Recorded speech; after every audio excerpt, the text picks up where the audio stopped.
impunidad. Tama ba mga kasama? Kaya naman tinatawagan natin sino former House Representative Franz Castro ng Makabayan, Si Sophie Reyes ng Spark, at si Kiko D, isa sa mga complainant ng Sara Duterte impeachment. Convict! Convict! Convict Sara now! Convict! Convict! Convict Sara now! Isang maulan na hapon sa ating lahat. Tagumpay ang mamamayan na narito ngayon sa kahabaan ng Commonwealth para sa People's Zona.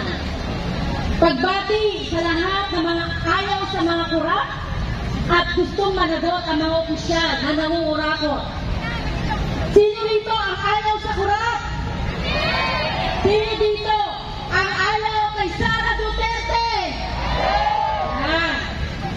Nabigla tayo noong nakaraang Friday, nakaraang Biyernes, nang nagdesisyon ang Korte Suprema kaugnay din sa impeachment ni Sara Duterte. Pinasura ang impeachment, no? Nakikita natin dito yung bulok talaga ang sistema ng ating bansa. Asan dito ang hustisya? Nasaan dito ang pagpapanagot sa isang kurakot na si Sara Duterte? Nananatili pa rin ang impunidad sa pagmamalabis at pagwawadas ng pera ng taong bayan. Kaya nakikita natin ang sabwatan ng mga institusyon, ng mga bulok, ng mga namamahala sa ating bayan, sa liderato ng ating bansa, at sa liderato ng Senado. Okay? Simulan natin. Noong nagkaroon ng impeachment complaint, sino ba yung unang tumutol? Sino ba yung nagsabing ayaw niya ng impeachment? Si Marcos, tama ba? No, nung naipasa ng impeachment sa Senado, sino ba ang kumontra na naman para forthwith or immediately ay trial or magkaroon ng trial? Sino ang kumontra? Ang Senado, liderato ng Senado, walang iba kundi si Chief Escudero at ang iba pang mga liderato. At ng Friday na naman, ay nagbigay ng hatol ang Supreme Court. Kaya nagsasabi natin, nagsasabwatan ang lahat ng mga yung mga institusyon, yung ating si Marcos at ang Senado dito sa ayaw na pagpapanagot, pagbasura sa impeachment. No? At nakikita natin na ang Makabayan, at ito pa lang 2023 ay binunyag na natin itong confidential funds na punong-puno ng katiwalian sa paggamit. No? Kaya naman inaisampa ang impeachment ng 2025. Hinilay, pinatagal ng Senado. No, ang dahilan nito ay yung mga paulit-ulit na sinasabi ni Marcos na ayaw niya ang impeachment. Kaya sino ang dapat nasisihi kung bakit nagkakaroon ng delay sa pagpapanagot sa impeachment? Sino ba? Si Marcos, ang liderato ng Senado, dahil inuuna pa yung mga personal na mga posisyon, personal na mga interes laban sa justisya. At ang Supreme Court naman ay inuna pa yung kapakanan ni Sara Duterte. Kaya yung pinabago yung mga rules, no, nagkaroon ng pagbabago sa konstitusyon na binago yung nasasaad sa konstitusyon. Kaya po, tayo po, hindi tayo titigil hanggat hindi mapatalsik si Sara Duterte. Tama ba?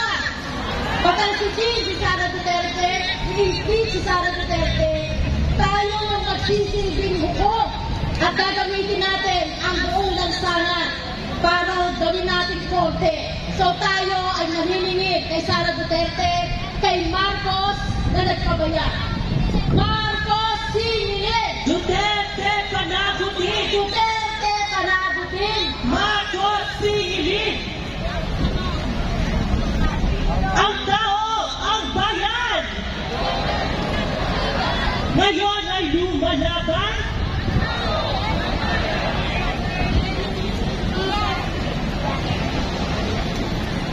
Kapagpalayang hapon po sa sa inyong lahat. Itong ika-4 na SONA ni Bongbong Marcos, hindi lamang krisis pangkabuhayan, krisis pangkalusugan, at krisis pang-edukasyon, at iba pang mga krisis na dulot ng kapabayaan at pansariling interes ang dapat niyang panagutan. Ilang beses na nilabag ang konstitusyon, korupsyon at pagsira sa tiwala ng publiko ang nagtulak ng impeachment ni Sara Duterte. At ngayon, pinapatunayan ang pagtanggi ng kaso ng impeachment ni Sara Duterte na iiwasan ng naghaharing uri ang pinaglalabang hustisya at pananagot hanggat nakakaya at nailulusot sa pamamagitan ng burokrasya at tinatawag nilang due processes. Nakabase ang pag-business nila dito sa simpleng teknikalidad. Teknikalidad na hindi sinasagot ang mga krimen ni Sara Duterte sa taong bayan. Inilalantad nito na ang Korte Suprema na dapat ay isang non-partisan na institusyon ay binubuo ng mga opisyal na nananagot sa utang na loob nila sa ama ni Sara na walang iba kundi si Rodrigo Duterte. Hindi ito bago kung aalalahanin natin ang mga politikong nakakalag noon pa mula sa mga krimen at sala nila sa taong bayan mula 1986 hanggang kasalukuyan.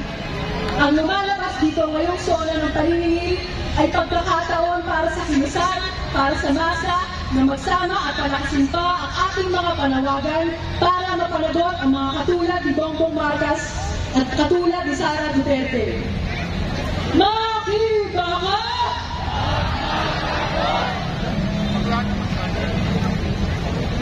First time po ating magsalita dito yung kamag-anak ng nasunugan ni Deputy Dante.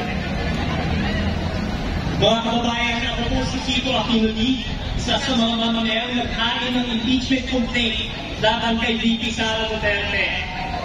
Simple lang po ang mga tanong namin. Tama ba ang paglustay ng pera ng DepEd sa kalagitnaan ng isang krisis sa edukasyon? Tama ba ang pagbanta ng karakasan at pagpatay sa kahit sinong mamamayang Pilipino? Imbis na sagutin ang mga tanong na ito, pinaglaruan ng Kamara ang mga impeachment complaints mula Desyembre hanggang Pebrero. Nagpatuntik-tuntik ang Senado mula Pebrero hanggang Hunyo at ginawang mas makitid ng Korte Suprema ang butas ng karayom na kailangan natin daanan upang makakamit ang hustasya nitong Hunyo. At saka hanggang ngayon, naghuhugas kamay ang Malacanang dahil ang pagpapanagot sa isang mataas na opisyal ay hindi na makakatulong sa niisang Pilipino. Hindi talaga nakakatulong ang impeachment sa mga makakapangyarihan. Pero baka nakakalimutan nila, hindi lang sila ang mga Pilipino. Pilipino tayong lahat. At habang hindi napapanagot ang katiwalian at immunity, Pilipino ang ninanakawan, Pilipino ang pinapatay. Habang asan Marcos Duterte ang nagkahari sa ating mga institusyon, kapangyarihan ng iilan ang mananaig sa hustisya. Malakas na kalaban ang alimaw na may dalawang ulo. Isang larangan ng kumpiyan lamang ang impeachment. Nandyan din ang ICC, nandyan din ang budget, nandyan din ang pagkamit ng tunay na hustisya para sa mga biktima ng diktadura, nandyan din ang 2028. May kanya-kanya tayong focus sa labang ito, pero ngayong araw, nagsasama-sama tayo sa panawagang Marcos Sinilin! Panagutin! Sara Duterte! Sana daw! Maraming salamat po.